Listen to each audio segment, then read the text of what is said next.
We have all have our filmmaking talent here tonight. So let's begin. Welcome. I'm John Henry, the chairman of the Committee for the Republic.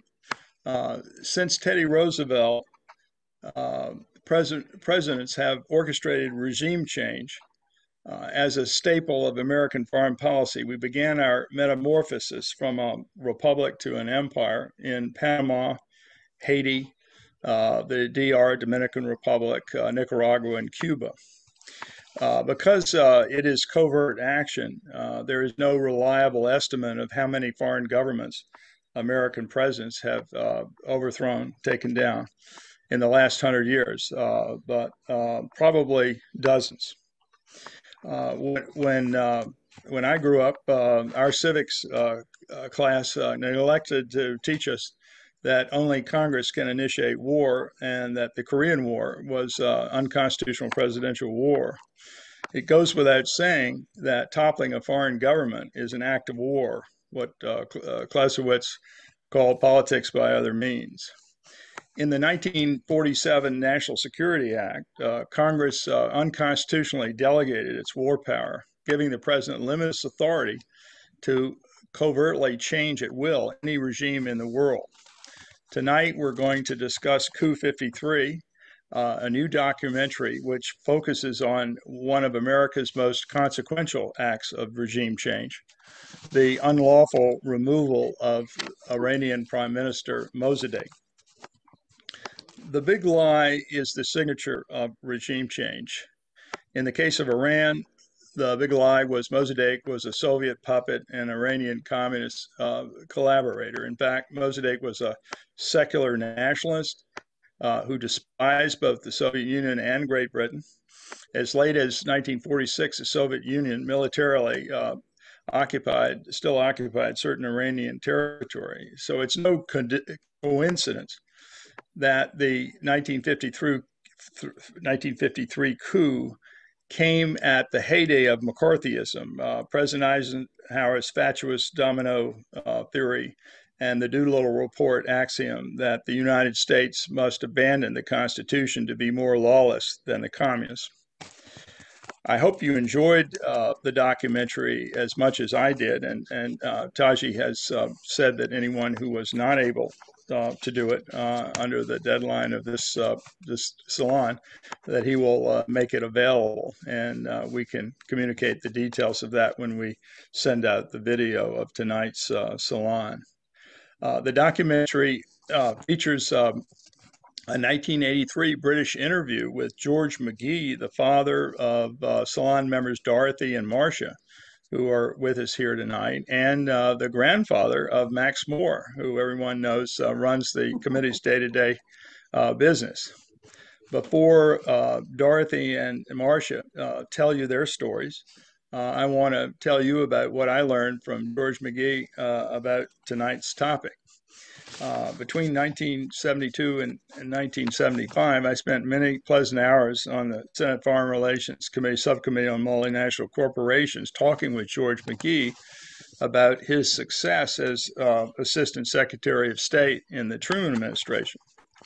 George told us how he secretly executed his plan for replacing the British as the leading colonial power in the Middle East and keeping Russia out of the region. In 1950, George persuaded the National Security Council to treat foreign oil, and I put quotes around royalty payments, they were called royalty payments, to treat those as, quote, taxes, and thus Exxon, what is now called Exxon, Mobil, SoCal, and Texaco, many of those have been merged out now, but they were the three Aramco partners in Saudi, that they allowed them, this NSC directive allowed them as the largest taxpayers in America to transfer their tax payments from the U.S. Treasury to Saudi Arabia and other Arab countries. Unsurprisingly, this dramatic increase in oil revenues in Saudi Arabia prompted Mossadegh to request the Anglo-Iranian Oil Company to match the higher price. when the British company refused, Mossadegh nationalized in compliance with international law and offered just compensation. The International Court of Justice rejected any challenge to Mossadegh's nationalization decree. Now, the Coup 54 story picks up after the Iranian nationalization. Dorothy and Marcia, now tell us about your father's negotiations, because it's great background to this wonderful film, about how your father's negotiations with Mossadegh, and then we'll turn the program over to our filmmakers. Great, John, thank you very much. And I must say, it is just a pleasure to be here with Taghi and the director of this brilliant Coup 53, which really sheds incredible light on the mechanization of British and US clandestine operations. The experiences of our father, then in the State Department, are a prequel in a way to the coup of 1953 dramatized in the film. The coup might never have happened had our father, Paul Nitze, Averell Harriman, Secretary of State Dean Acheson, and President Truman, had they been successful in negotiating in 1951 an agreement between Mossadegh and the British over the operations of the Anglo-Iranian Oil Company, which, by the way, was owned by the British government. They owned 51% of the company. So Mossadegh, a fabulous character, elected in 51 in the spring. He was elected president or prime minister in 1951. In the spring, he nationalized the petroleum industry. In response, the British effectively shut down the economy of Iran. It closed the huge refineries, stopping oil production, evacuated their engineers and technicians. It threatened sanctions against any country that allowed its engineers or geologists to go to Iran to jumpstart the refineries. They put warships on the coast of in the Iranian waters and instituted severe sanctions against trading or banking with Iran. This was an international crisis. Agreements had to be restored. If Mossadegh failed to restore ties with Britain and the West, he would be forced, it was said, into the waiting arms of the Soviet Union. It was the height of the Cold War, and Truman cautioned publicly that if Russia could get its hands on Iranian oil, then they would wage war on the world. In the midst of the crisis, in October 1951, Mossadegh arrived uninvited and with little prior notice to the US. He wanted to plead relief from the United Nations. He wanted the US, with its international prestige, to help restore the issues with Britain. Mossadegh, as well portrayed in the film, was colorful and an accomplished politician and a strong nationalist. He was born in 1881. His mother was a princess. His father, a former finance minister, was a wealthy feudal landowner whose property included 6 villages. Mossadegh studied law in both France and Switzerland. He was the first Iranian to receive a European law degree. Elected to parliament at 24, he went on to serve variously as both finance and foreign minister. He was a popular reformer, a fiery orator, famous for his opposition to the British and his propensity to burst into tears at the height of a speech. And my sister Marcia has some readings from memoirs that are personal descriptions of Mossadegh. Well, I was going to read about from Present at the Creation by Dean Acheson. And he says he was small. Now, I don't remember him. Others said he was tall, but Dean Acheson was pretty tall. So I don't think he was too small. He was small and frail, with not a shred of hair on his billiard bald head. A thin face protruded into a long beak of a nose flanked by 2 bright shoe-button eyes. His whole manner and appearance was bird-like, marked by quick, nervous movements as he seemed to jump about on a perch. His pixie quality showed in instantaneous transformations.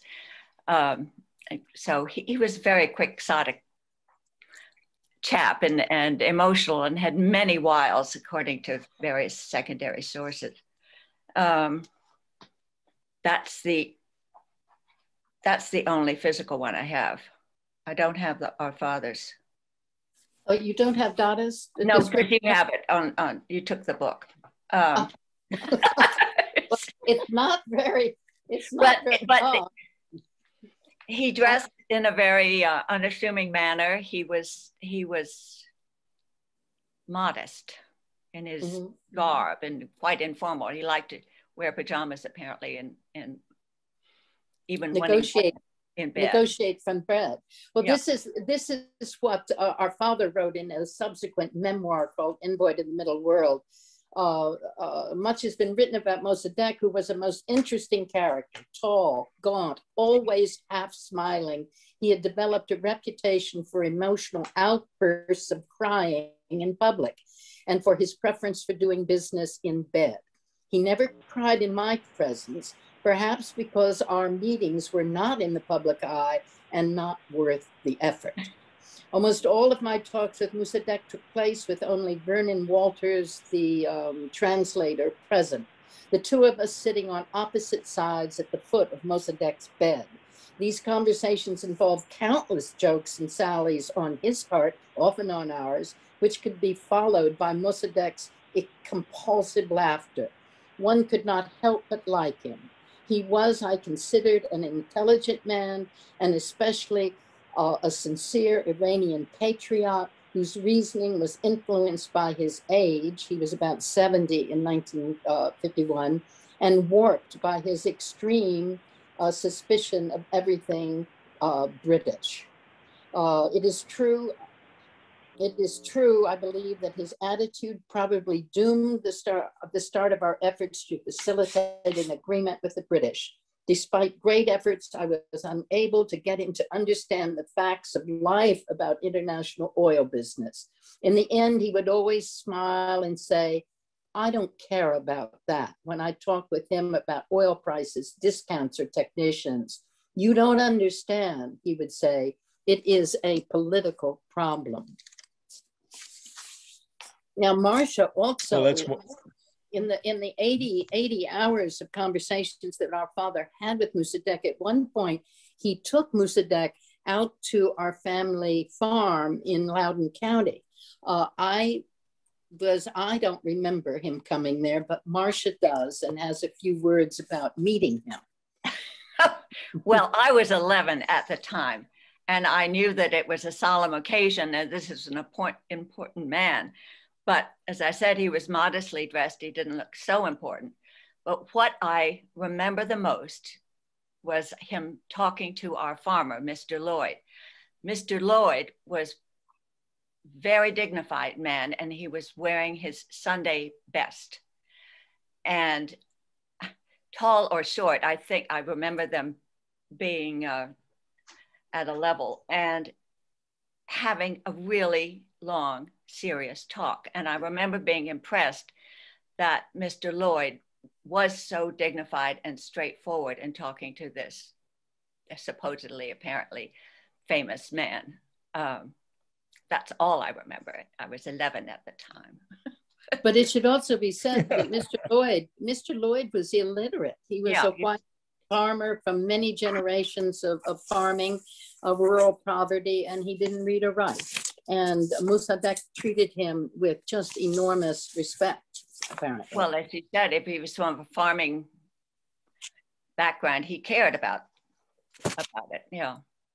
But they were perhaps not discussing camels, right? May I introduce myself? Yes.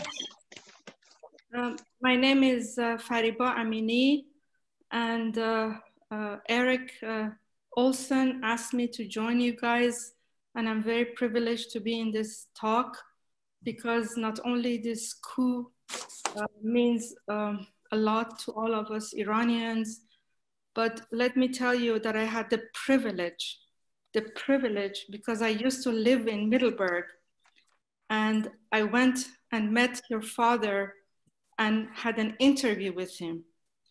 And I have a whole interview that's online. And unfortunately, at that time, your father was already had been, well, he spoke very well. I think your brother was there with us. And I truly was amazed by meeting this man. And I wrote an article about our meeting and our interview. And not only I was privileged to meet this wonderful man, but I am also the daughter of Prime Minister Mossadegh's personal attorney and mayor of Tehran during his premiership. And I've written many, many articles about Mossadegh, which was my father's idol, and of course, many, many Iranians.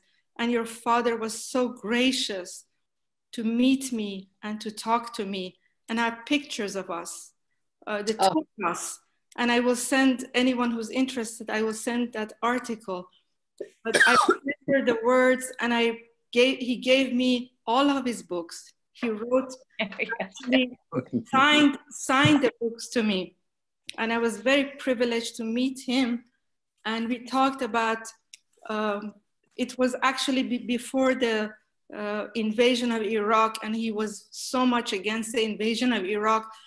But he said that Mossadegh came to the farm in Middleburg, where I used to live for 14 years. And the title of the interview is Where the Prime Minister Met the Ambassador. And your father was an amazing guy. The more I read about him, the more I know about him. It was my privilege to meet him in person. And have well, that's wonderful. I hope you send a link to the article to John. Send a link of the article. Yeah, I will absolutely. If you send it to me, and we'll put it on the we'll send it out to everyone. And Ambassador told me that Mossadegh not only spoke to him during the time that he came to Washington, but he went to Middleburg and he asked, he didn't just talk to Ambassador McGee, but he wanted to talk to the farmers, because he said, you know, I'm a farmer. I own also land.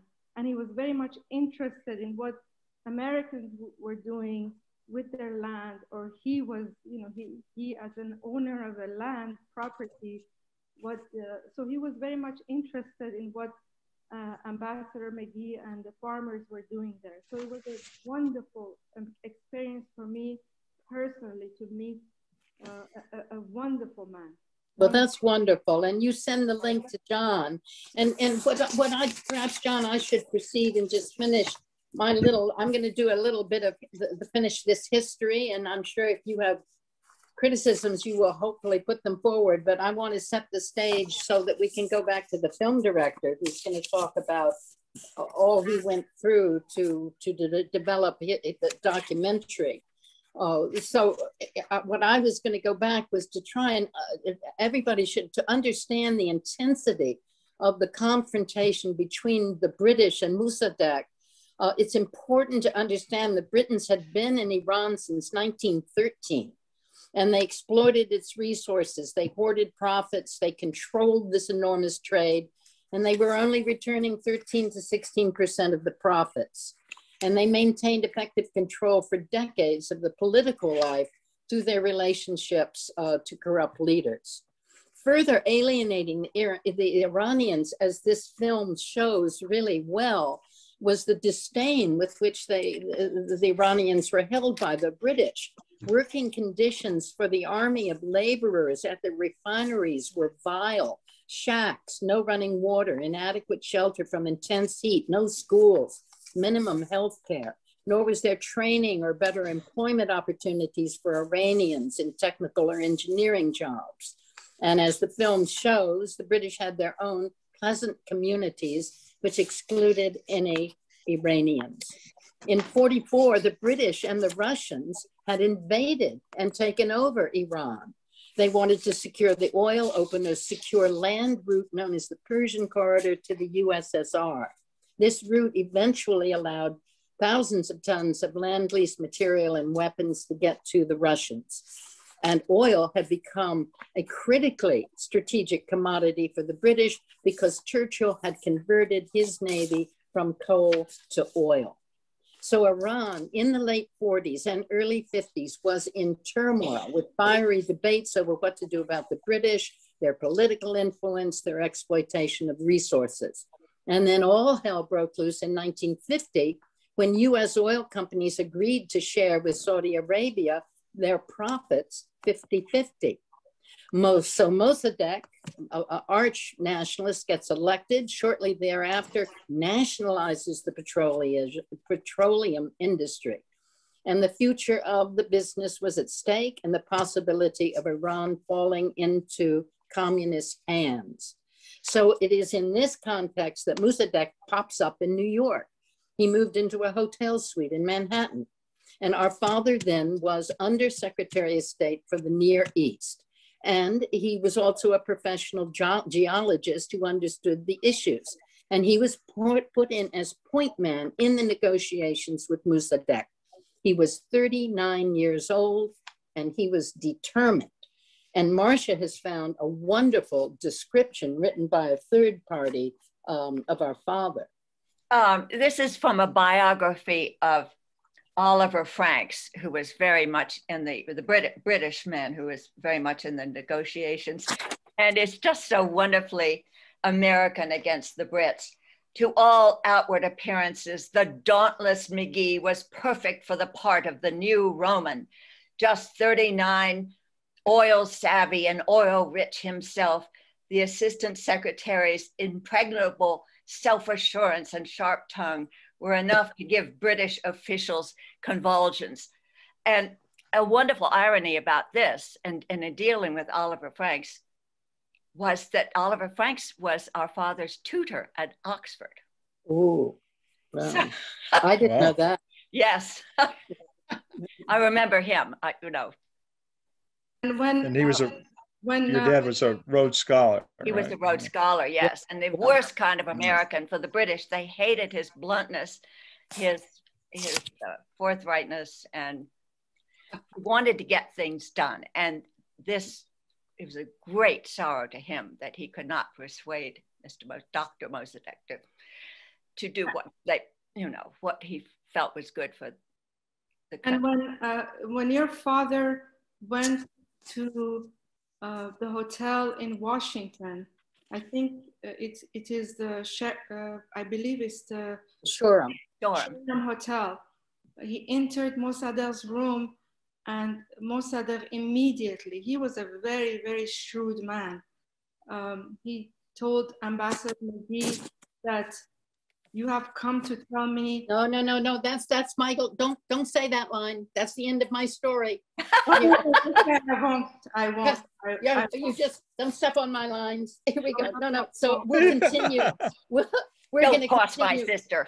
Right. That's right. So he's 39. And so this 39-year-old diplomat is going back and forth between Washington and New York with countless meetings with Mossadegh, wrestling major concessions from him. Finally, Mossadegh moved down to DC and into a nice suite, as you said, at the Shoreham Hotel. In 80 hours of talks, over 20 meetings from October 8th to November 18th, they took a deep dive into the critical issues of apportionment of profits, maritime control of transportation, taxes, rebate sales agreements, accounting, access to jobs. An agreement was finally hammered out that my father, Paul Nitze, and Avril Harriman thought could be sold to the British.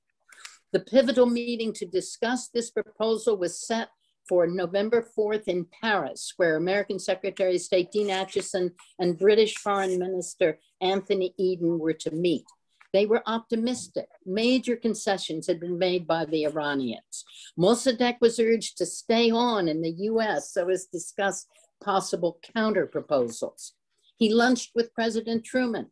To kill time, they even gave him an extensive physical exam at Walter Reed that took a number of days. So on November 5th, our father, Paul Nitze, and Harriman gathered in the communications room of the State Department to hear from Acheson about the British reception to the proposal. He finally called with bad news. The talks were off. The British were obdurate, and Acheson said he would not try to negotiate farther. Of these negotiations, Acheson was later to write, the British were destructive and determined on a rule or ruin policy in Iran. And our father also later wrote, never had a chance, Marcia? Oh, the reason they were stalling him in Washington was because there was an election in Britain in October, and they were hoping for some change of attitude.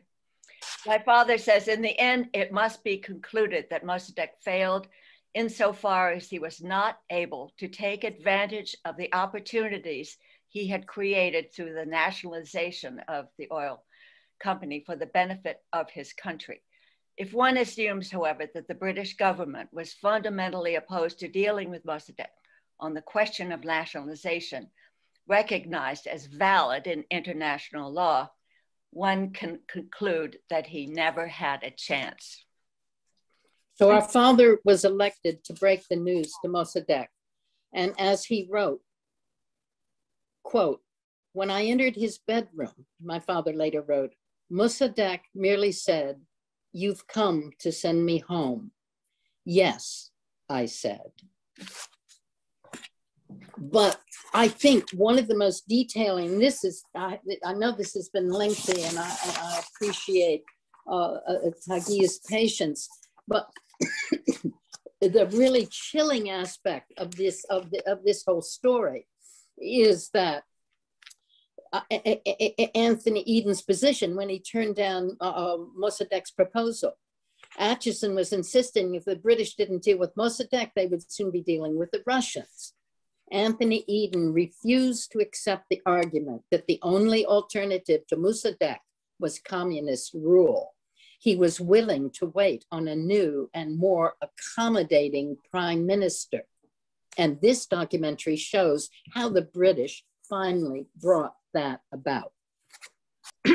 First of all, I want to thank you for having us on this salon. It's a pleasure and honor to be sharing the film with such a distinguished guests. Walter and I have done a number of Q&As, quite a few.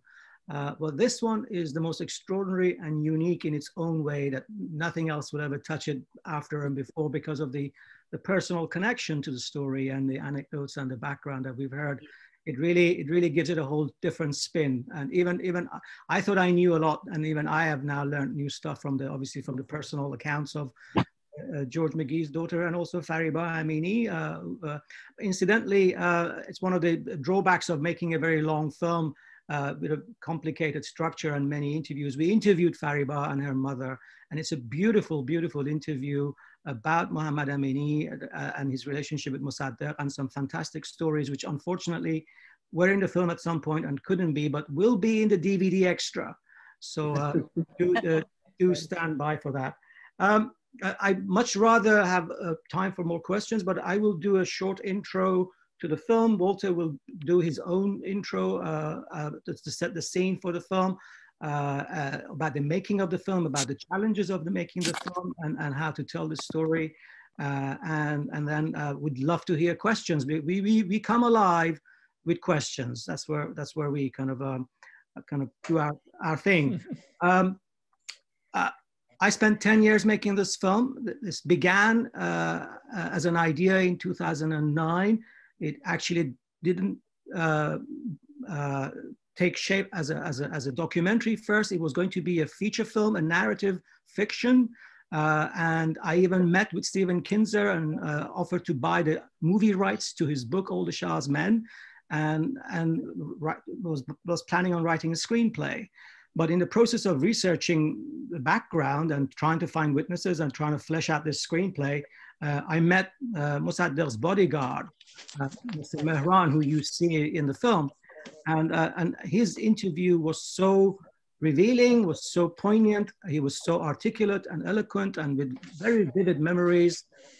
And it made me think, well, there's a man, flesh and blood, who was in the house of the prime minister on the day of the coup in a gunfight. And he can remember everything so well. Why would I get an actor to do this? And that's when I switched back to documentary. The film has taken 10 years to make because nobody wanted to fund this movie.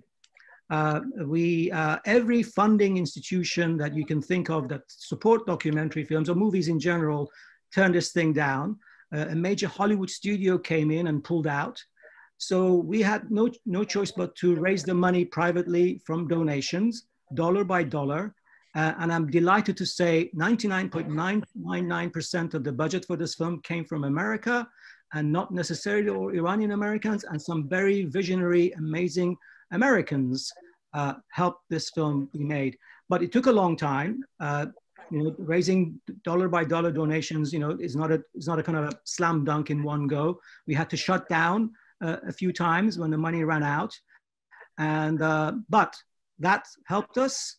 That meant that the delay meant some lines in the universe, stars aligned, that I met the great Walter Murch, who then joined the project.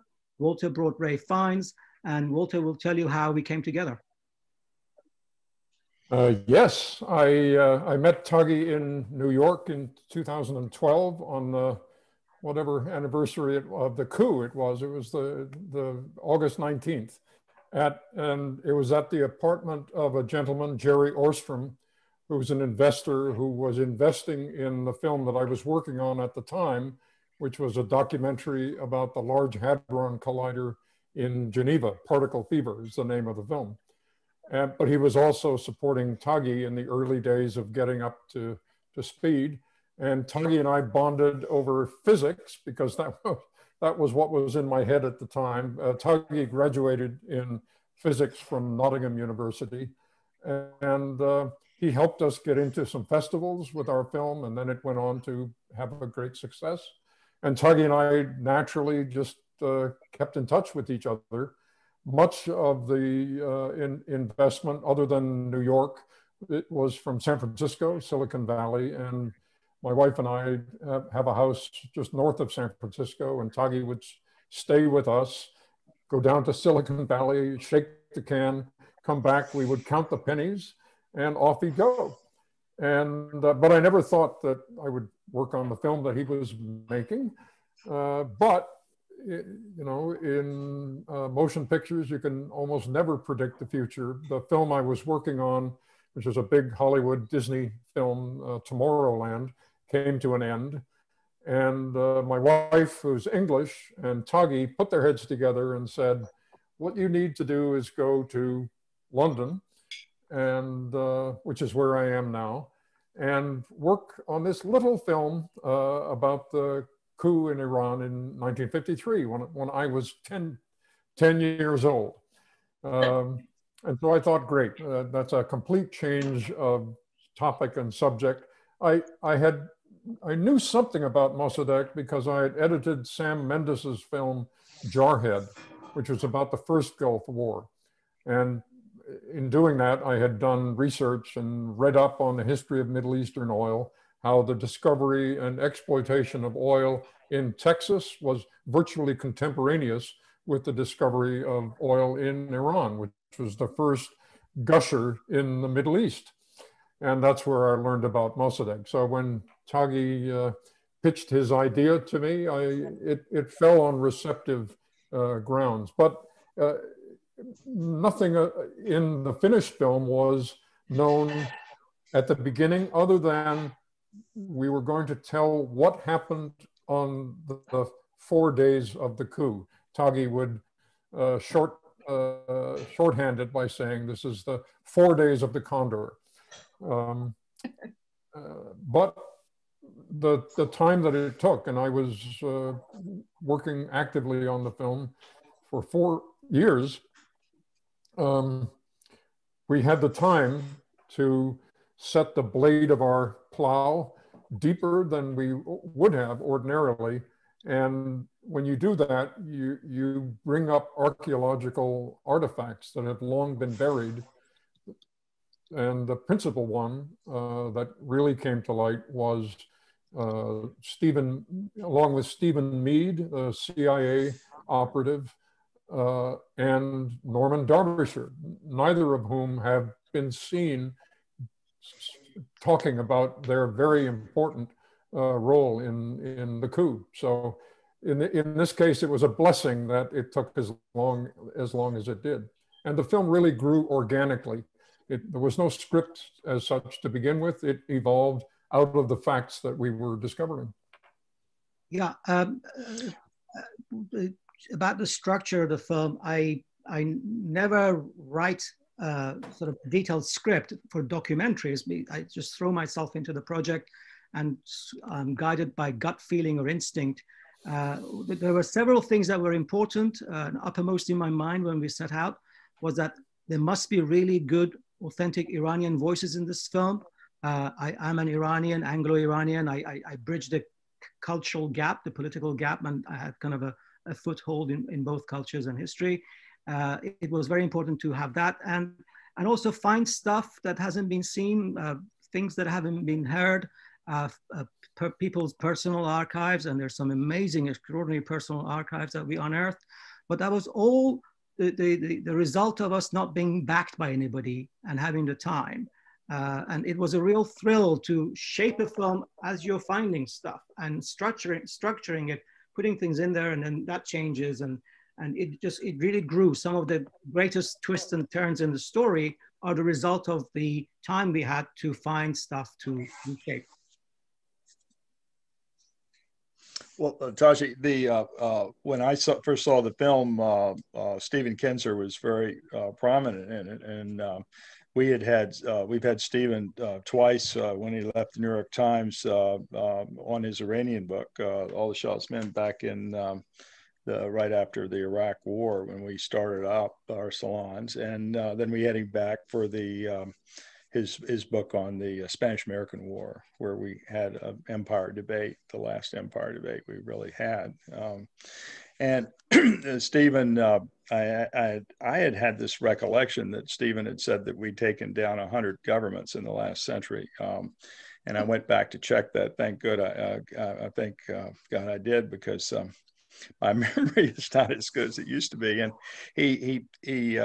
we don't have a number, and that's why I said we don't really know, because it's all secret. So, but dozens is the estimate that we have. Have you read tonight? We have. I'm sorry. Have you read Smedley Butler's book? Yeah. No, I think Max, did we order that? I think we. I'd love to. I've wanted to read that. I think we ordered it, but I haven't read it. One of the most decorated generals. Marine. He talked about all of the overthrowing of governments that he did himself. He said, "I was a mainly in Latin for Wall Street." In Latin, in the 20s and 30s under in Latin America and the Caribbean, right. So tonight we have another salon speaker, Derek Liebert, who did an excellent book on the handoff last year. Was it last year or 2 years ago, Derek? Unmute yourself. On the handoff between the British, when we basically replaced the British as the premier empire. Derek had a very unique thesis. So Derek believes that the British held on a lot longer than the conventional wisdom is. And it was very interesting. Derek, why don't you jump in here, because you're intimately familiar with this story.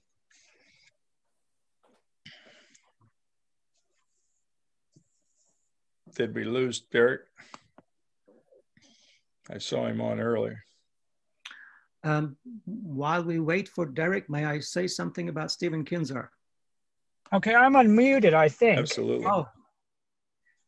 Yeah, there you are, Derek. Yeah, sorry. Welcome back to Steve. I was on mute.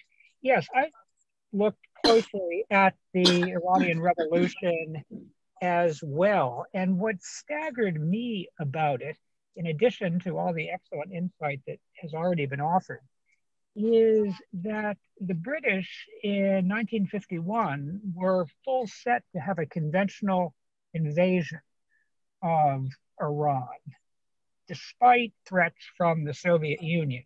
And it was a very near-run thing that they were talked out of it, putting in 70,000 men. What they eventually would do would be to pivot and put them into Egypt in the largest airborne operation of the post-war world, in 51, 52. The British were flexing their muscle for well into the 1950s. They had the strongest military force in Western Europe, dwarfing what the Americans had until 1955. And the British exercised their weight, for example, by having the American ambassador in 1951 fired. Time and time again, one sees a long, protracted deference by the Americans to the British Empire, and it was nothing for the best. Henry Grady, for example, was very pro-Mossadegh. That was the American ambassador into 1951, and Atchison bowed to the weight of the Foreign Office and fired him, about which there was much bitterness in later years. But even Atchison wouldn't cross the Foreign Office. No one wanted to tangle with those guys. And I thought an excellent part of the film was to show the sense of muscularity of the tough guy British diplomats. Nobody was going to cross them with impunity. They knew the languages, they had centuries of doing this type of skullduggery, and they weren't about to step aside. Yeah, you want to, as a solidarity to Taghi, no? Yeah. There's one of the British diplomats in his interview, which is not in the film, is very, very disparaging about Henry Grady, about his cozying up to Mossadegh and cajoling and kind of secretly promoting the idea of nationalization and backing Mossadegh's point of view. Yeah, I mean, it's unfortunate that not all the great bits can end up in the film, but I definitely remember that about Henry Grady. May I say a few words? Sure. May I say a few words? Sure. First of all, I wanted to. I'm an interviewee. I'm not chairing. I'm an interviewee. So. I want to thank Taghi and Walter for producing an amazing documentary film, which you have put 10 years of your life into this film, and you have brought out this wonderful man who is probably the hero of our history. No one can deny that he was the hero of our history because he didn't succumb to any kind of corruption, any kind of, giving him money. He refused everything, and he did everything for his country and his homeland. And you have brought out this in your film in a very different way. And I thank you for all your effort, for all your incredible documentaries that you have provided in this film with Walter. And from the bottom of my heart. Thank you for that. Thank you so much. That's great. And I would love to see the photograph. I see there are some questions. I really would like questions. I see in the chat box, what were you going to tell us about Stephen Kinzer? What were you going to tell us about Stephen Kinzer?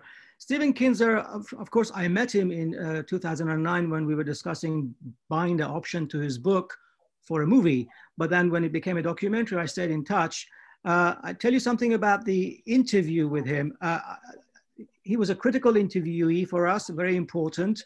And in July 2016, I was doing 3 interviews in the US, Stephen Kinzer, Malcolm Byrne at the National Security Archives, and Professor Abrahamian in New York about their books and their work and their expertise. They were our expert voices. And so I spent days preparing my questions, rereading Kinzer's book, and I thought I really have to get this right because he's going to be important.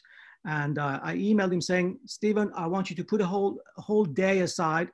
We're coming to Boston. We've booked a room. We're going to spend a day with you going through everything.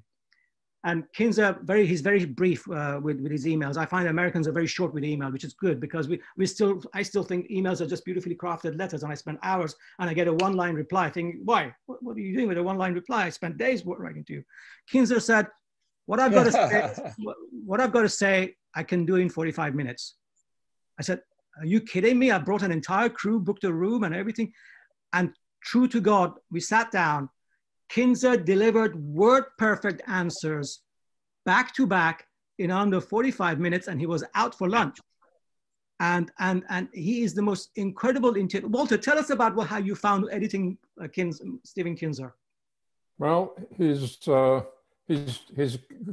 a wonderful choreography of his hands with what he's saying. So it's if you look at the film again, it's worth looking at how he cements certain ideas with hand gestures.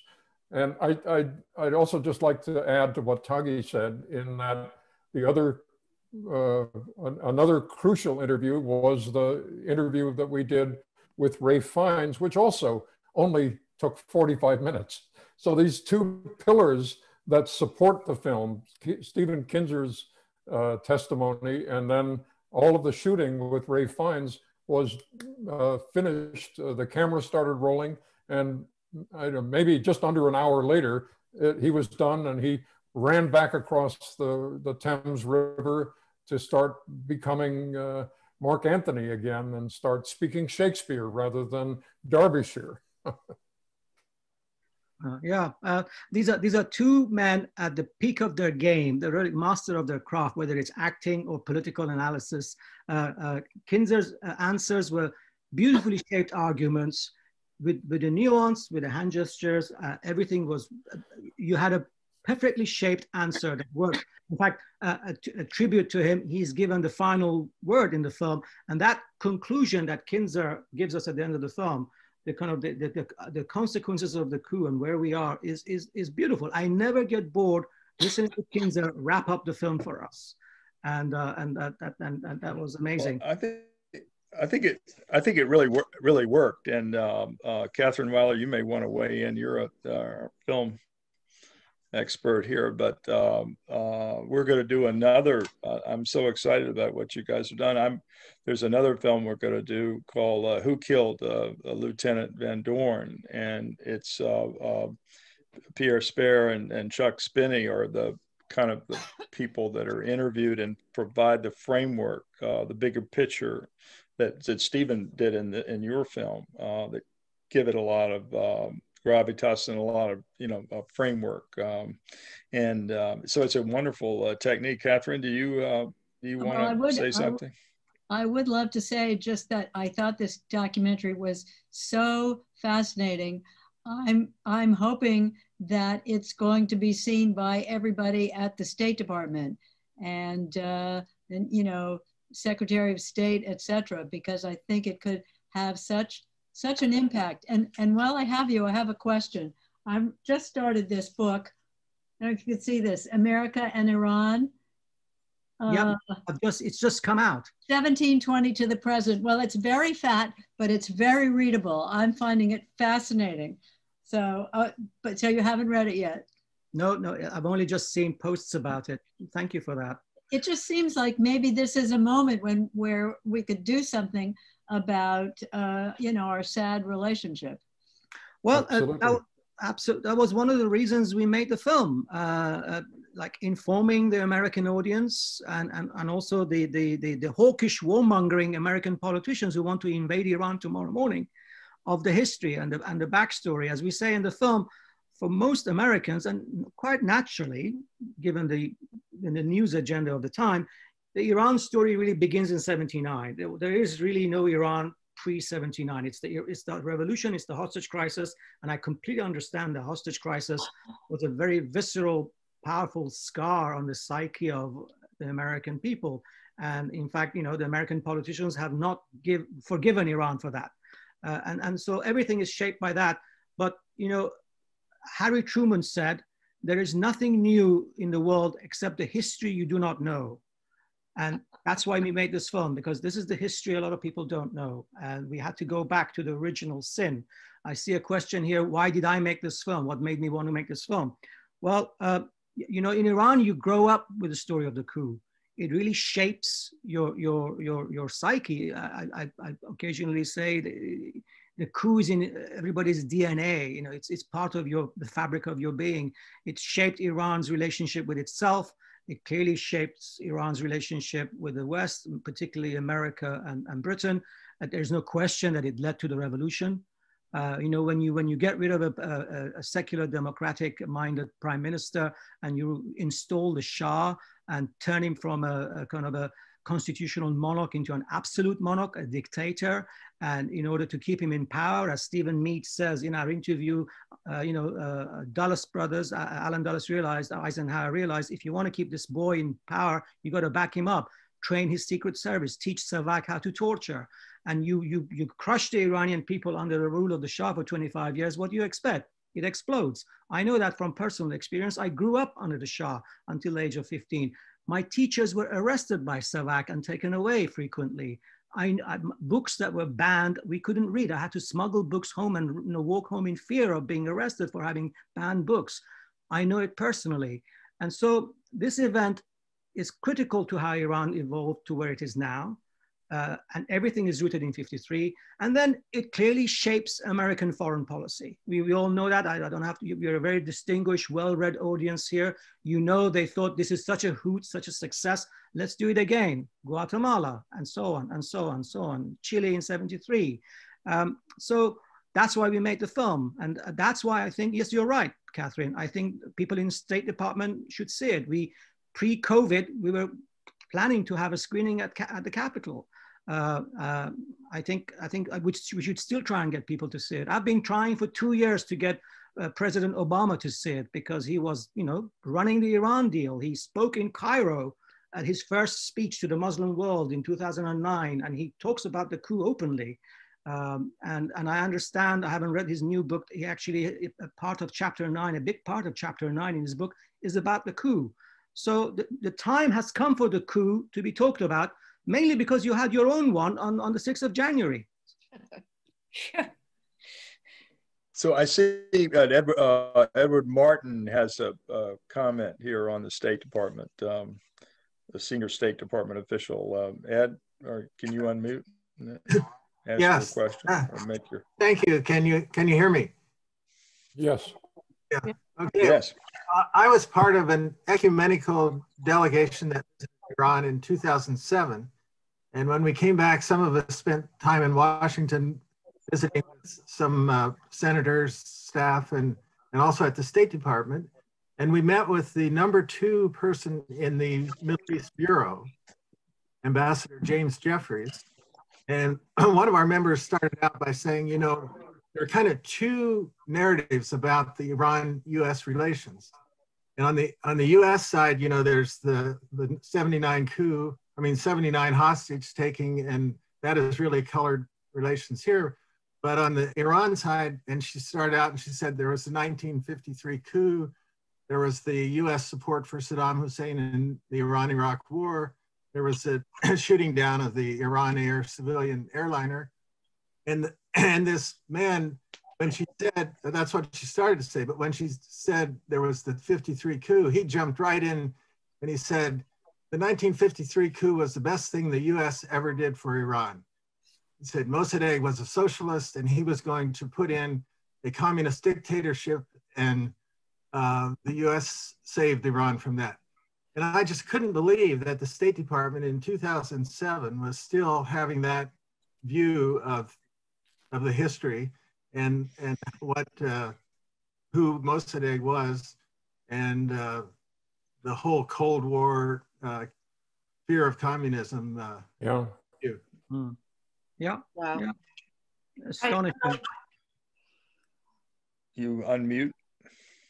I'm also seeing a lot of very good questions in the chat box that would be good to address, because I think some of them address the same issue. I'm reading Nosley's.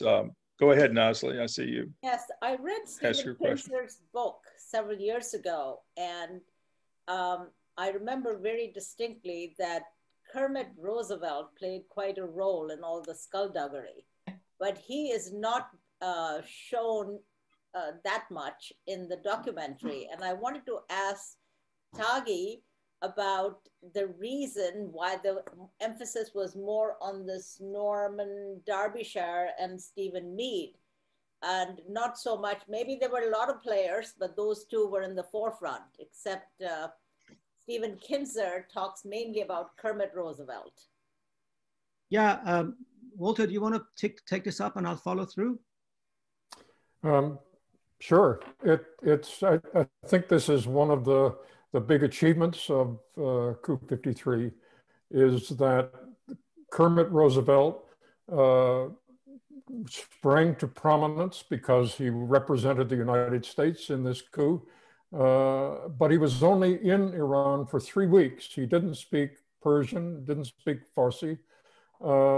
And he plugged himself in. When he arrived in Iran, he plugged himself into the network of collaborators that had been set up for years by the British. Mm-hmm. And complementing that is the fact that to this day, the British have never admitted any involvement in the coup.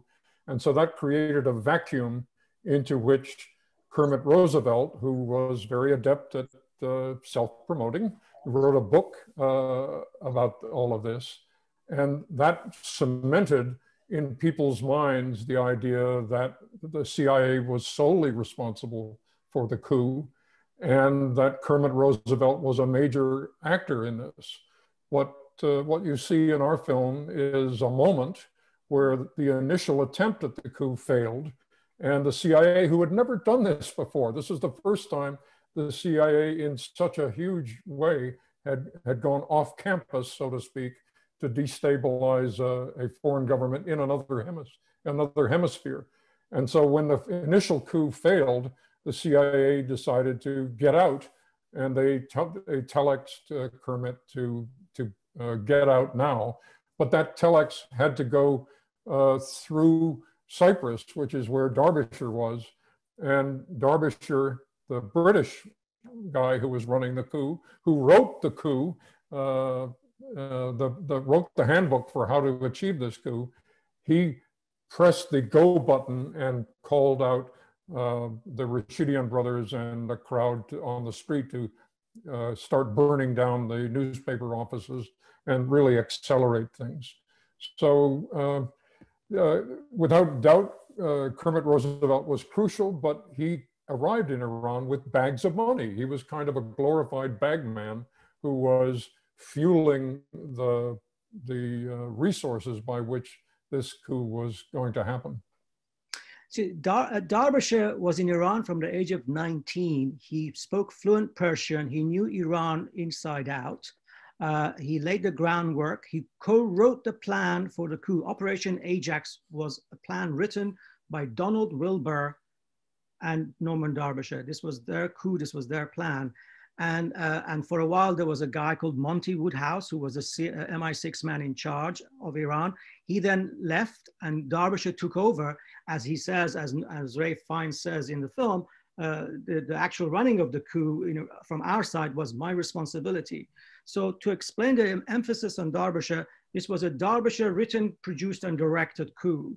And he's the one who takes charge. He spoke Persian. He knew the street. Even at the British embassy, he was the man in touch with the populace. He knew the psyche of the Iranians. He knew how they worked, how they thought. He could manipulate. He could kind of get them up. He had the connections. Kermit was an adventurist who didn't speak Persian, spent most of his time in the basement of American embassy drinking martinis. And in the absence, in the vacuum created by the British, in not acknowledging that they were even involved, and this coup even happened. To this day, even though it's an open secret, it's the most ridiculously open secret everywhere, and some British politicians, albeit retired politicians, talk about the coup and the British part in it, they have not officially admitted to this. And in this vacuum, enter Kermit to take full credit, write books, go on talk shows, have visits with the Shah, get contracts. He did really well financially. He did really well. He was getting a lot of deals out of the Shah. And that gave him the field, take the stage and say, this is my coup. There's speculation and some good reason to speculate. The reason Derbyshire gives this interview is like, enough already. You steal my limelight. I did the work, you taking the credit, basta. And that's one of the reasons we think, as Stephen Dorrell says, and as Lord Owen, the former foreign secretary in the film says, You know, he blew a gasket because he thought it's about time we took the credit for what we did. And so that explains why we are giving emphasis to Derbyshire. Why Stephen Mead? Stephen Mead has never been seen on film before and since. This is a one-off interview. Stephen Mead, the CIA counterpart to Derbyshire, the Laurel Hardy, you know, what's the Sundance, Billy the Kid and the Sundance, whatever, I get them mixed up, you know what I mean. They're a double act. Stephen Mead, apart from the crucial mission in which he takes part with Derbyshire, persuading the Shah's sister to convince her brother to take part in the coup, that's critical. The Shah wasn't really signing that dismissal order. He wasn't going along with it. It took his sister to convince him to go for it. And so that mission was Stephen Mead, Derbyshire joint mission. Very important for the success of the coup. And don't forget, Stephen Mead is talking about setting up SAVAK. Eisenhower tells him, this young man, this unstable, unsure young king who's scared and nervous and really hasn't got the power and authority that his father had, he's going to need support, because we know we've put this puppet there. He doesn't have serious support. We need to support him. You go there and set up SAVAK. We have the man who set up SAVAK on film. This is huge. In the history of American US-Iran relations, this is huge. Of course, he pussyfoots around the wording. Yeah, I had to set up his counterintelligence agency to help him stay in power. And blah, blah, blah, blah. SAVAK, CIA trained SAVAK to torture Iranians, torture my teachers. And then after a while, MI6 was doing it. And then finally, they gave it to Mossadegh. So these are the things that our film is revealing for the first time. May I ask you a question, Taghi Jan? Sure, but also we want to make sure we get as many more other questions in as well, but go ahead. A couple of questions. First of all, you talk, well, of course, this film talks about Derbyshire's role, but at the same time, you do not mention Robert Zahner, who was also very crucial. He was at the British Embassy, and also Anne Lambton. Anne Lambton is a very important figure because she was giving advice to, she was very, very close friends with Anthony Eden. And there's no, if I recall from the film, there is no mention of Anne Lambton and also Robert Zahner, because both of them were very crucial in telling the British government that you have to get rid of Mossadegh. That's one question. The second, the only criticism I have from your film, which you may agree or not, is that in the whole film, there is no interview with women who were there during the coup, whether they were pro-National Front, whether they were pro-Tudeh, and only men, mostly men are interviewed. And that is the only criticism I have of the film. May I ask you why you did not interview women who are still alive, who were there during the coup, whether they were wives of ministers of Mossadegh, or whether they were even active, because there were many, many women who were active in the National Front, in the Tudeh party. May I ask you why you did not interview them? Right. No film can ever be the most comprehensive historic account of everybody who was involved. The prime purpose of the film is to tell the story in the most clear and accessible way as possible. A film cannot ever compete with a book or a PhD thesis or an academic paper in which a lot of details are included. And we interviewed a lot of women. We interviewed you and your mother. We interviewed Mossadegh's lawyer's daughter. We interviewed Mossadegh's telegraph minister's wife. We interviewed a lot of women. Ultimately, our prime loyalty is to the storytelling, and how do we get the story across in the most clear, dramatic way that is accessible to everyone. And I'm afraid in that situation, gender equality takes second place to telling the story in the way we think it works. Now, there are some fantastic interviews with women, and they will be available in our resources and the outtakes and the additional material. Don't forget, one of the most critical people, most important people in the story, Dr. Fatemi, Mossadegh's foreign minister and the editor of this newspaper that he was editing, and one of the only cabinet minister to be executed, he's not in the film. Now, we have to make sacrifices when we're editing the film, otherwise it will be a 9-hour, 10-hour movie. And Fatemi was cut out, and a lot of people were cut out. Our first cut of this film was 8 hours. It was a monumental piece of historic document and film, but we couldn't show you an 8-hour movie, and sacrifices had to be made. So, Taghi, we have a question from one of the real movers and shakers, women on our board, the committee, Molly McCartney, and she has a question for you. Sure, go ahead. Molly, can you unmute? The question I had goes to the state of mind in Iran in 1953, immediately, as the coup is happening and afterward. What did the Iranian people think about who was behind the coup? Did they understand who was behind the coup? And if not, when did that become clear? Because you had all these people pouring out in the street causing the coup, but yet in the larger population of sort of the man in the street in Iran, what did he and she think about what was happening and who was behind it and why? So the crowd that came out onto the streets on the day of 19th of August was a renter mob. Right, I understand. Was a paid mob. Right. Who were simply there to do the bidding. They had we have interviews with people say some were killed, and when they went through their pockets, they had a few dollar bills or the equivalent in dollar bills and a lunch ticket. As far as they were concerned, they were just out for a day to shout whatever they were told. Don't forget, Mossadegh the day before had told his followers, his supporters, to stay off the streets, because there was, between the failed coup and the successful coup, there was chaos and madness on the street. The word had got out that they were trying to overthrow Mossadegh. The Americans and the British were behind it. There were huge demonstrations in support of Mossadegh.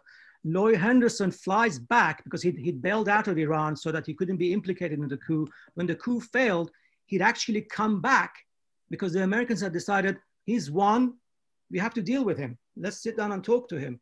And he comes back and he says, Prime Minister, he has a meeting with him. And as he's going from the airport to Mossadegh's house, he sees chaos and madness on the streets. He sees the mob who've now realized that this was a foreign coup, are smashing American cars. Death to America began in 1953. Death to America wasn't born in 1979. It has roots. And Mossadegh says, I hear you, Mr. Ambassador. You want to deal with me as long as we can restore law and order. He tells his people to stay off the streets. None of Mossadegh's people come out in the streets. That clears the stage for the renter mob. Erban Abrahamian, a professor who's written a book about the coup and has done a lot of research, he says the entire population of this national uprising, that the royalists portrayed this to be a national uprising and not a coup, was about 3,000 to 4,000 people.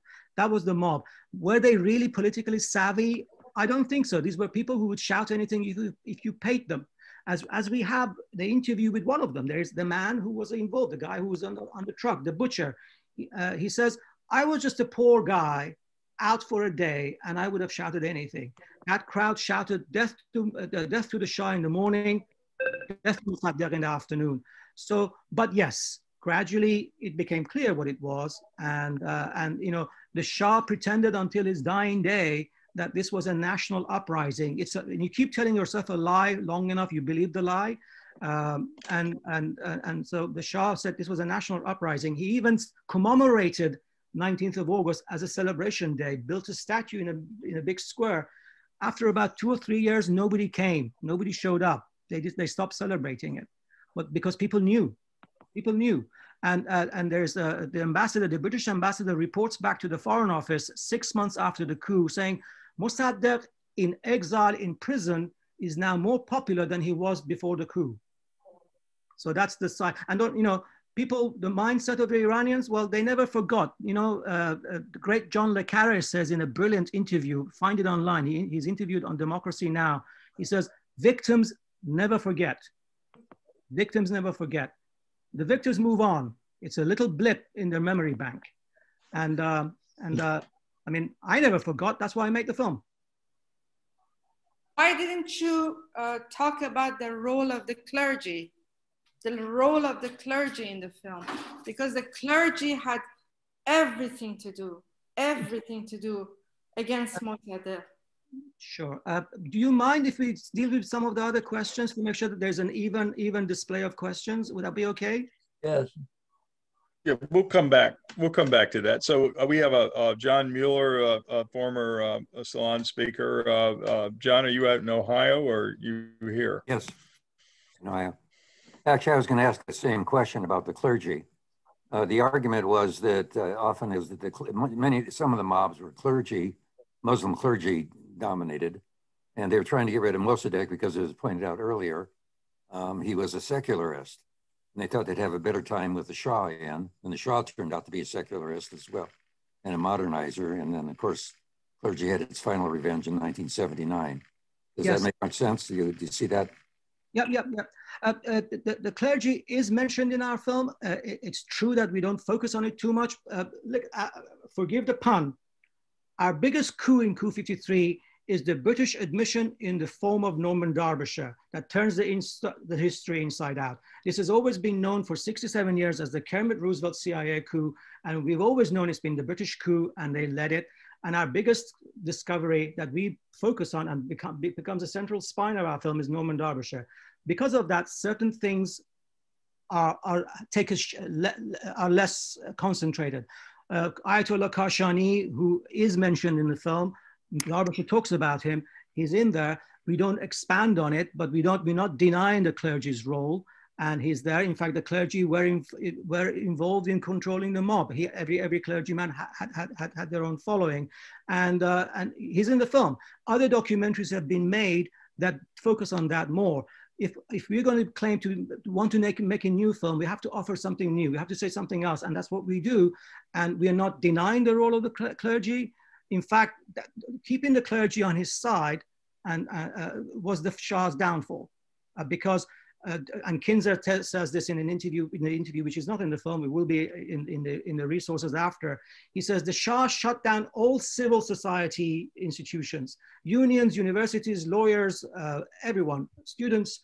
Everyone was crushed. The only group the Shah allowed to function was the clergy. The mosques functioned. The mosque became the center of political dissent. He created his own downfall through his giving them space. That's what happened. And I know that because as a kid, I used to go to the mosque with my dad to hear political speeches. I lived it. And so, and that's that. Well, the clergy is there, but it's not in full glory because it's been done before. Nobody has done Derbyshire the way we have, and that's our claim for our firstness and turning things inside out a little bit. Just let me just get David Shipler in here quickly because David had a Derbyshire question. Yeah, David, first of all, I just want to thank you for showing us the research process. I'm a journalist and I've made a couple of films, and boy, it was great to watch the treasure hunt going on. It would be a good little section of a journalism course, I think. So that part I enjoyed as much as I enjoyed the substance of what you came up with. And speaking of the treasure hunt, I was wondering if you had come to any conclusions about why Derbyshire was cut out of the BBC film, because clearly the cameraman remembered him, quite vividly, but he disappeared. What's your theory? Right. One very important correction. It wasn't a BBC documentary. It was an ITV. There are different networks in Britain. It was a network called Granada Television, and not the BBC. But that's an important distinction to make. So for simplicity, because we can't expect everyone to know the inner workings of British television networks from the 1980s, we say a British television documentary, and that simplifies it. I'm glad you loved the treasure hunt, because we loved doing it. We, as you quite rightly point out, we broke the fourth wall. Walter and I invite you in our research, invite you into the cutting room, invite you into the process, and we take you on that journey, mainly because that's how it happened. That's how it unfolded. I mean, when you see me with this, 30% of Coup 53 was shot on this iPhone. That's me filming right there and then as things are found. Now, let's deal with the elephant in the room, because I see a few questions about end of empire, Derbyshire, and everything. There are a whole bunch of questions wrapped up together. Why was your film offline for a while? What's your conclusion? We find a transcript. We think we're going to find a corresponding footage to go with this transcript. We don't.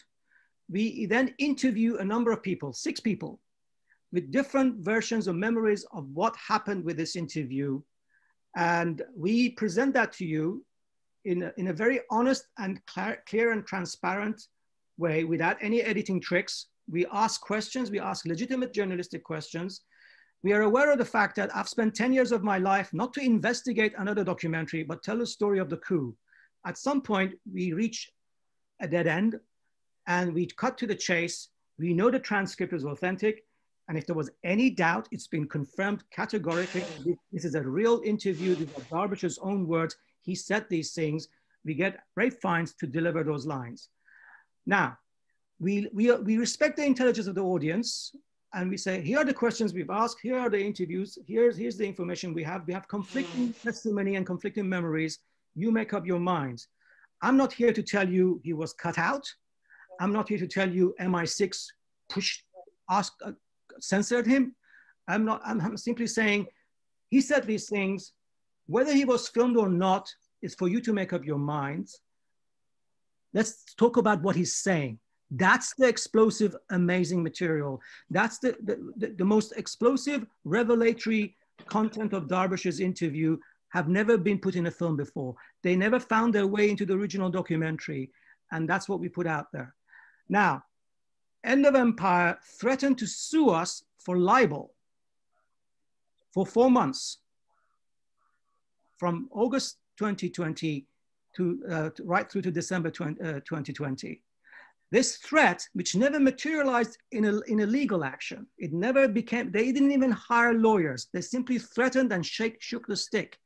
This led to ITV, who are not the producers of End of Empire, but they hold the copyright to the footage, who had given us a license before for a whole year, to suddenly withdraw that license and saying, you use this footage of End of Empire in a defamatory way, bringing these people's reputation into disrepute. We won't give you the license. And that's why we then pulled the film from distribution, because we are not in the business of infringement of copyright. This film is a very archive-heavy film. There are over 30 contracts with 30 sources of archive, like a huge amount of archive. The management was huge to manage. We had 29 contracts given to us, no problem. We even had the 30th contract for a year until they pulled it. We hired the best lawyers, and I'm delighted and honored and proud to say the best media lawyers in London are Iranian, top of the game, tier 1 law firms, and they worked pro bono for us to make it absolutely clear that this film is not defamatory, is not libelous, and it never was, and it isn't now. We had this film lawyered to death before its release in 2019. We had it lawyered to death afterwards. When ITV were convinced that there was no defamation, there was no libel, they did a U-turn and gave us the license. The film came back into distribution. It went online back again in December. It qualified for BAFTA. It's right now, it's qualified for the Oscar. And it's out there being seen by people. End of story. I just wanted to add also that at the beginning of the dispute with End of Empire, they collectively, the producers, sent us 12 pages of changes that they wanted us to make in our film, one of which was to completely cut out the testimony of the cameraman. And naturally, you know, one group of filmmakers, us, reacts kind of badly to being told by another group of filmmakers who are very distinguished documentarians in Great Britain to make changes in our film. So that led us down many paths, as Taghi just explained. But there's clearly a desire on some part not to have what this film talks about in large distribution. Yeah, imagine you've got the god of film editing. This is Walter Murch. Godfather, Apocalypse Now, English Patient, The Conversation, 50-year career, 3 Oscars, 3 BAFTAs. You have the audacity to send him 12 pages of notes telling him how to recut his film. Imagine you're a writer and somebody comes along and says, I am telling you as a writer how you should rewrite your book. Essentially, we had 4 people appointing themselves as our executive producers, threatening legal action that never materialized, derailing the film. And I'm really sad to say that even though there is no legal basis for any claim to be made, even though the film is back online, they have not stopped. And you make up your own minds as to what is really going on with this. Is this really about defamation? Methinks they do protest too much. Yes. Yeah. Well, you make up your own minds. There's an amazing interview. I wish I could put it in the film with an old man who was a trustee of the Mossadegh estate. He looked after his house. He's now dead. It was one of the first interviews we did. I turn on the camera, take one, and I say, why do you think we're making this film? By the way, I asked this question from everybody. This was my standard opening line. Hi, Taghi Amirani, Coup 53. It's 60 odd years since the story. Why do you think I'm making this film? Why should we make this film? That was my opening line to everybody. And he said, because truth will shine. It may be hidden for a long time. It will finally get through the cracks, and because it's got its own glorious light. I'm a great believer in truth. John? What a great way to start an interview. Wow, I'm going to remember that.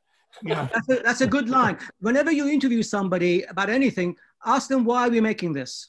I'm telling you, I've been doing that for 20 years. It's my best opening line. I even use it on a date. Why are we on this date? Did it work? It works every time. I'm still single. Pat, Pat Malloy, do you have some truth for us? I'd like to, I want to salute Mr. Amirani and Mr. Murch. I put on this film at 10 o'clock on Sunday night, intending to watch for an hour and going to bed and watching it the next day. But I couldn't stop watching. It was so interesting to me. I started my career as a Foreign Service officer in the State Department and then I worked up in the Senate for 15 years. And the Committee for the Republic, which I'm on the board, what we want to do is try and restrain the American government from getting in all of these wars without the Congress authorizing them. So I was very interested when your film got into how Eisenhower was very impressed by the ability to overthrow this government in Iran. And then I don't know whether it was in the film or not, but it's in the flyer that John sent out for this meeting that there's a provision in the 1947 National Security Act that seems to grant, and I'd be very interested in seeing the law. I'm a lawyer. I'd be very interested in understanding that. Is there a provision in the law that permits us to be involved in overthrowing governments around the world under that National Security Act of 1947? If so, I think that's something we should really get after. I don't. Bruce, fine. Bruce, I don't claim to be an expert. That's a. Yeah, go ahead. I was going to say, is Bruce here? Yeah.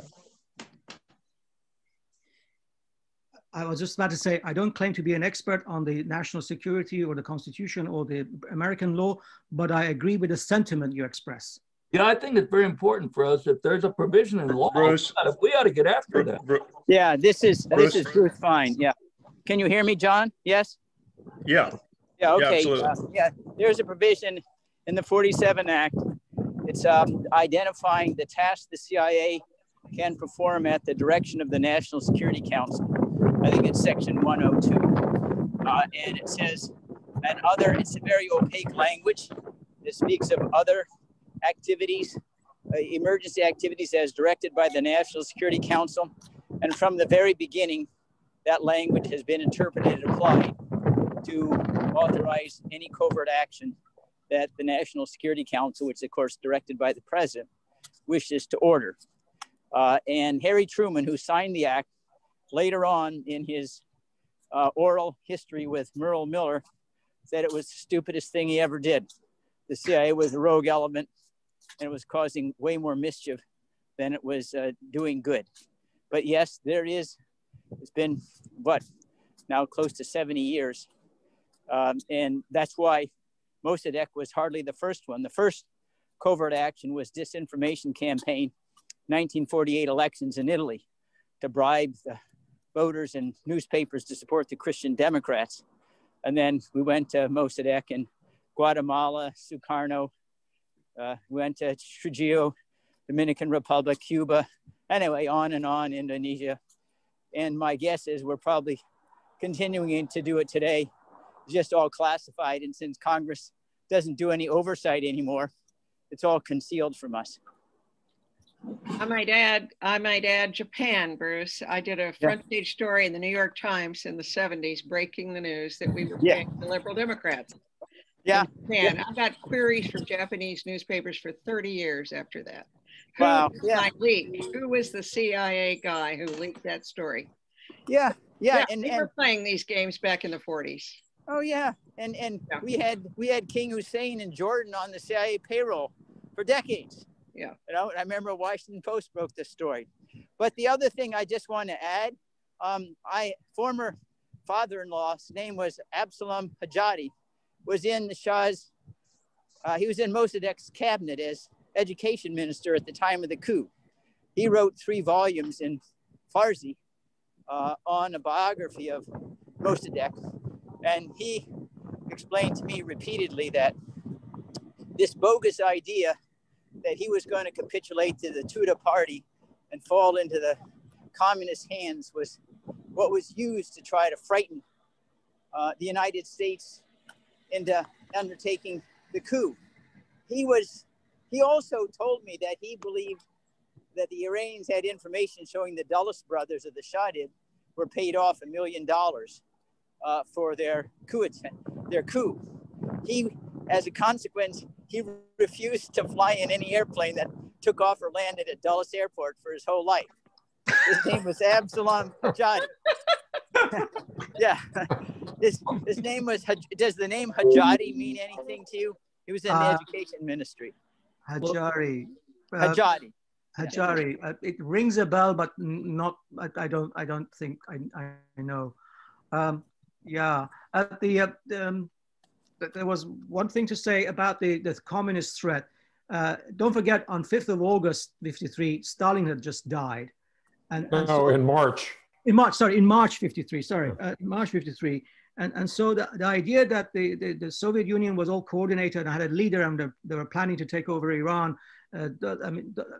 apart from the other arguments where the British actively played on the American fear, you know, they knew exactly the Cold War mindset. They knew what buttons would press the Americans, and it was an agreed bogus threat.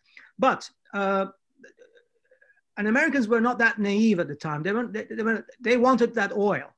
They wanted that oil. The deal was, and we have the documents. I mean, it will be made available because there were some very good interviews done that we couldn't put in the film. We have interviews in which they clearly tell the British, right, we're going to help you out, but we have to discuss what's going to be our share of this oil. And, you know, so it shouldn't come as a surprise that post-coup, 40% of the oil goes to American companies. You know, we all know that. So this wasn't like, let's help you out because, you know, you're our old friends, the special relationship that still goes on to this day, and let's save Iran from communism. This was like, we'll help you, but we want some of that oil. Otherwise, there's no deal. There's a question here about, sorry, I saw a question which was a good question. What have you found out about Derbyshire since? You won't believe what we found out about Derbyshire since. The guy is an amazing movie on his own. He's an incredible, he puts James Bond to shame. I mean, James Bond may as well go to a teddy bear's picnic compared to Derbyshire. His life is extraordinary. But I'll give you one little slice of an anecdote. During the London Film Festival in 2019, when the film was having its British premiere, it was a big hit. They organized 2 screenings, and those screenings sold out in 5 hours. They organized a 3rd one that sold out. We were in a situation where a lot of our crew and friends and family couldn't get tickets to see the movie. So we hired a theater on 6th of October, Sunday, 6th of October, 150-seat theater, and we invited everybody who couldn't get to see the film. That morning at the screening, 2 of Mossadegh's grandsons came, including the one who features in the film. Ray Fiennes came, John le Carré came, and 11 members of the Derbyshire family came, all in the same theater watching the movie, including Mrs. Yeah, including Mrs. Derbyshire. Yeah. You take it away, Walter. You tell us. No, you tell it. It's Derbyshire was married 3 times. He has 8 children, all still living, and they have become great fans of the film. Yeah. To the extent that Derbyshire's oldest son came to the screening with original type documents that his father had given at the time of the Bahrain conflict. Was Bahrain going to become part of Iran or part of the Saudi Arabian Peninsula? So there's an amazing, and at the end of the screening, the Derbyshires and the Mossadeghs embraced each other because they finally found, you know, this story has finally been told. Yeah. And they posed for selfies with Taghi. So it was a real kumbaya moment, which is amazing. John le Carré knew Derbyshire and said, you cannot imagine the terror that MI6 can put in an agent who goes offline, who does something wrong, because reputation, pension, and all kinds of other privileges will be immediately revoked. Yeah, what we found out about Derbyshire and his life is extraordinary. It has the making of its own movie. I've been writing it down. I found his apartment in Northern England where he died. I found the cemetery where his ashes were scattered, his marriage certificate, his birth certificate, the entire family. I've spoken to his son, his daughters, it's an extraordinary story. And John le Carré, as Walter says, knew him. And in fact, when we had the legal shenanigans, I was in communication with John le Carré. I have some wonderful emails from him, helping me, supporting me, guiding me. And again, talking about, the world of MI6 that he was part of before he became a novelist. So Derbyshire is a gift that keeps giving, and stand by for the movie, possibly. So I see my college classmate, Todd Sedgwick, who was ambassador under Obama. Todd, you had a more contemporary question, right? Yeah, I just wanted to bring it up to date. And, Obama and Kerry finally made a deal to get Iran into the JCPOA, and Trump pulled out of that. And I think, in my opinion, poisoned the relationship badly. And so the question is, what are the prospects of, what does the United States need to do to try to rejoin? Rob Malley, the new envoy, is trying to achieve that, but what are the prospects based on your knowledge of what's what the atmosphere is in Tehran? Well, it's great. I read the article about Robert Malley in the New York Times. It's amazing that he's now being put in charge. I'm optimistic about that.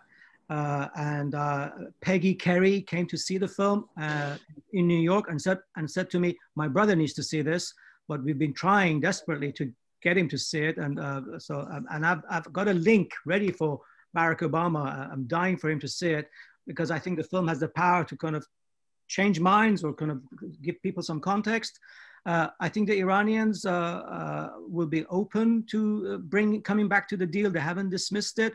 I think this most ridiculous, inhuman, and unjust extreme pressure sanctions, which only affects my fellow countrymen and really ruins their lives, especially under a pandemic, is really not what America should be about, especially at this time. I mean, I have friends who are family who can't get medicine, and why you put sanctions on medicine is beyond me. And why you're punishing the Iranian people. This never affects the people in charge. This never affects the powers that be. And this is not the way to do a deal. You've got to talk. Talking. That's what Obama did. It took a long time. It took a lot of back channels. They met. They talked. That's what it should be about.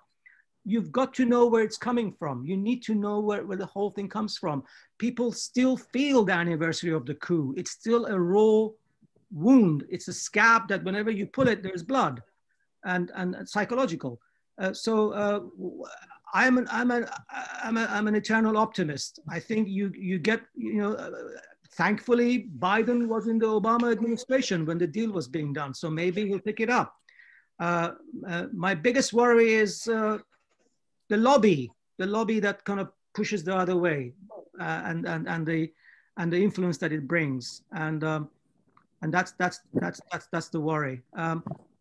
I just would, from an American point of view, I'm obviously not an expert on current day Iranian politics, but what was clear from working on the film is that the Iranians and the British had been in an exploitative,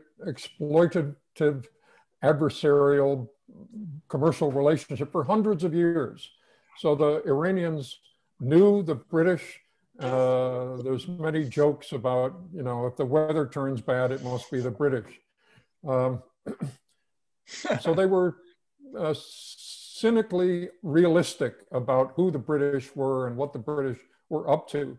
But in the late 40s, especially under the Truman administration, there was this burgeoning optimism of America standing up for ex-colonial powers and allowing the identity of these countries to flourish. And that optimism fueled the relationships between Mossadegh and the Truman administration. And then in the cruelest twist, the optimism is flipped on its side with the activities of the Dulles brothers with the coup. And so you're not ever hurt so much by the people you know who are going to hurt you, because that's what they do. But there was a feeling for at least 6 or 7 years that America was the promised land and that they were that they loved democracy and that they were really going to help. And the flip of that is one of the main contributors to the death to America, because it's a death to the idealism that everyone felt in the late 1940s and early 1950s. Yeah, see, American. If I could I interject this? You mentioned the humanitarian aid cutoff, but you may recall Madeleine Albright's infamous statement to Leslie Stahl when she was alerted 500,000 Iraqi children under 5 had died because of American sanctions. And she says, it's worth it.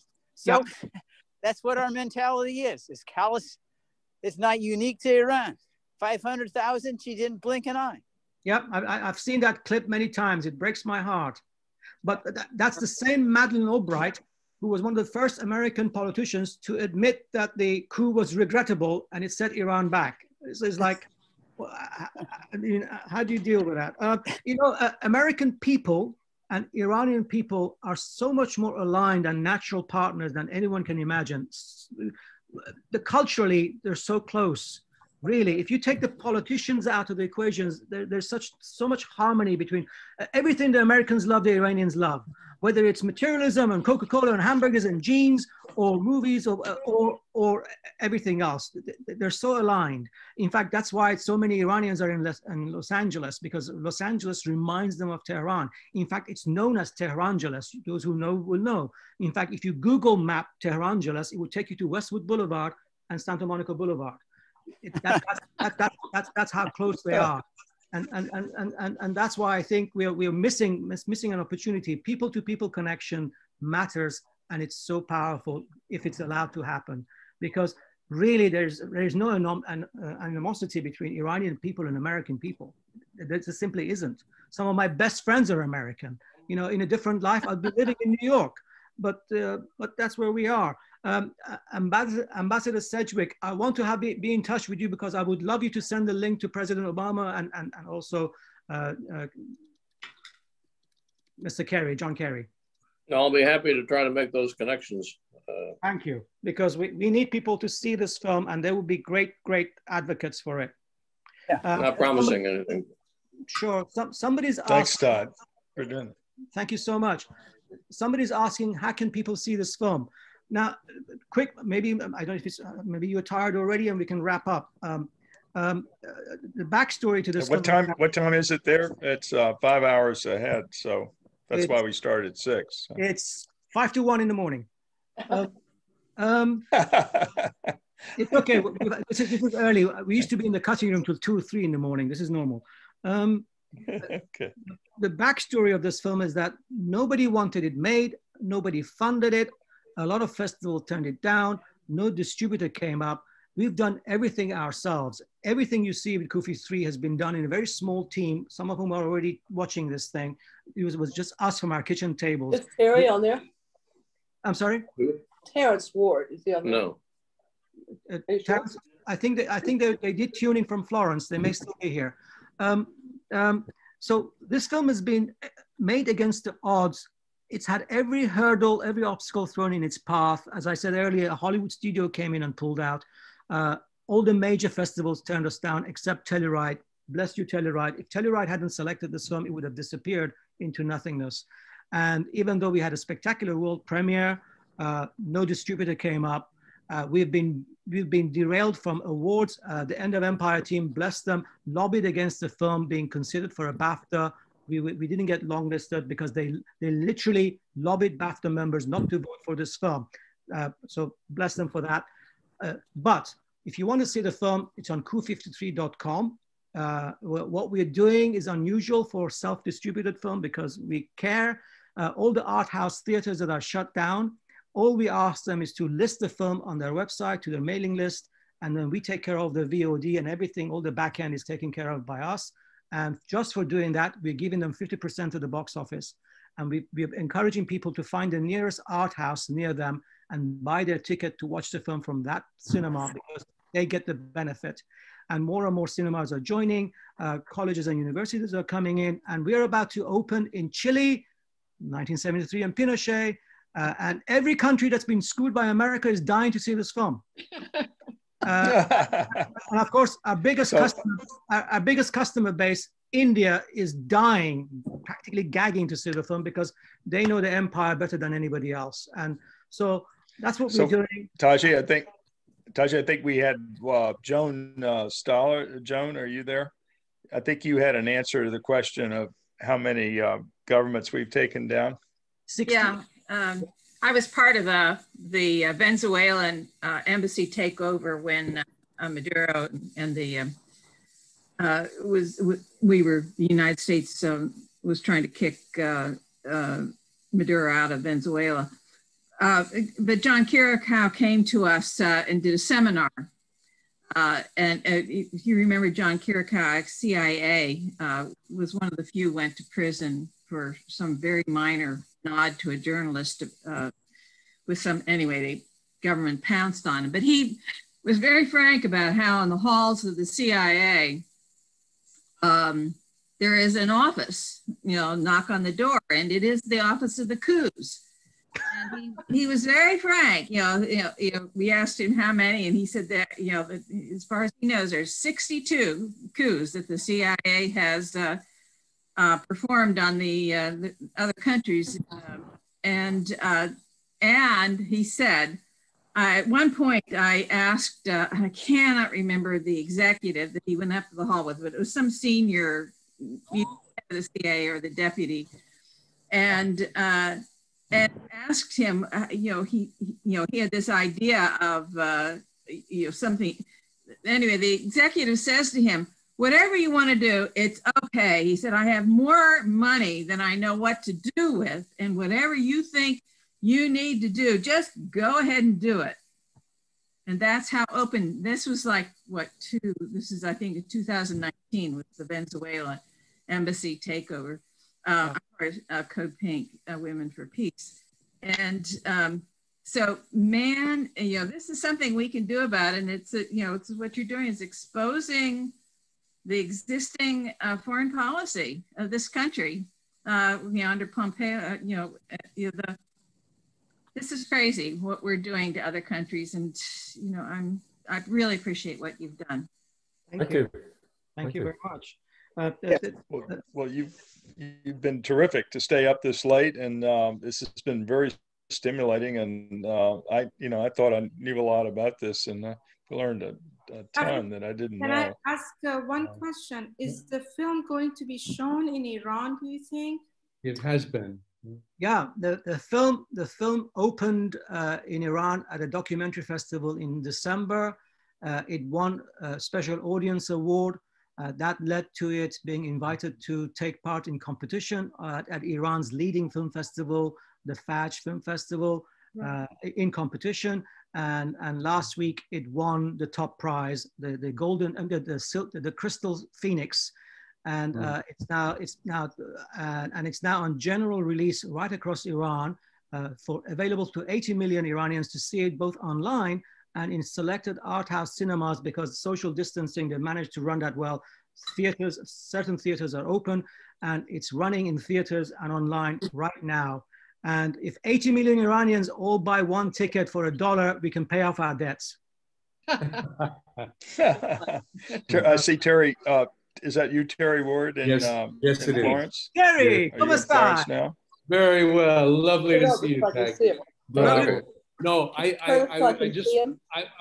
wanted to make a very quick observation that obviously the people who tried to do the coup on January the 6th didn't have the assistance of that little coup office inside the CIA.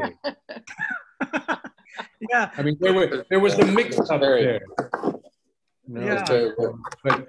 But no, Taghi, chapeau as always, really. Oh, thank you so much. Is Idana with you? The people on January 6th did have a lot more money than $60,000 or the equivalent of $60,000 to do that coup. Yeah. On the 6th. Oh, cool. Is he Terry there? Yeah. Good to see you, Terry. Lovely to see you. Great to see you. See, you have a wide reach here, Walter and Taghi. Thank you so much for doing this. And we'll let you go to bed. I want to end with a small anecdote, because we started in Middleburg. I want to take you back to Middleburg. Yes. So everything goes back to Middleburg. Back to Middleburg. We Telluride opened the floodgates. We got invited to more and more festivals. We went to London, we went to Vancouver, Palm Springs, and in October 2019, we got invited to Middleburg Film Festival, and we went along. And very cute, very quaint, beautiful looking town. And then they told me, by the way, we stayed a couple of days. Walter was there with me and the rest of the team. And they said, they call Middleburg Spooksville. I said, why is that? He says, well, a lot of retired CIA guys from Langley come and retire in Middleburg. So that's amazing. Exactly. And sure enough, the next morning, in the theater for the second screening, I just said, how many CIA agents in the room? All retired, and you know, it felt that they were there. There were quite a few there, and one of them came and talked to us, and they loved the film. They absolutely loved the film because to them it was like a home movie. Right. and then I won't mention his name, but he came up to us, a beautifully dressed man in his 80s, really very elegant, and he said, "I was part of the service." They all speak in code. I was part of the service, and I said, "Oh, great!" And so, I knew Kermit Roosevelt. I said, "You're kidding?" He said, "No, I knew Kermit Roosevelt." And so that was our Middleburg experience. We showed it to the agents, the retired agents. If you have any friends who are members of the academy, the film is qualified for the academy. Yeah. We need. I told you, you have to go on Covert. Oh, God. Yeah. He has to invite us. Yes. Thank you. Thank you. Great, Thank you. Great work, John. Appreciate it. Cheers. Thanks. Ciao. Ciao. Night.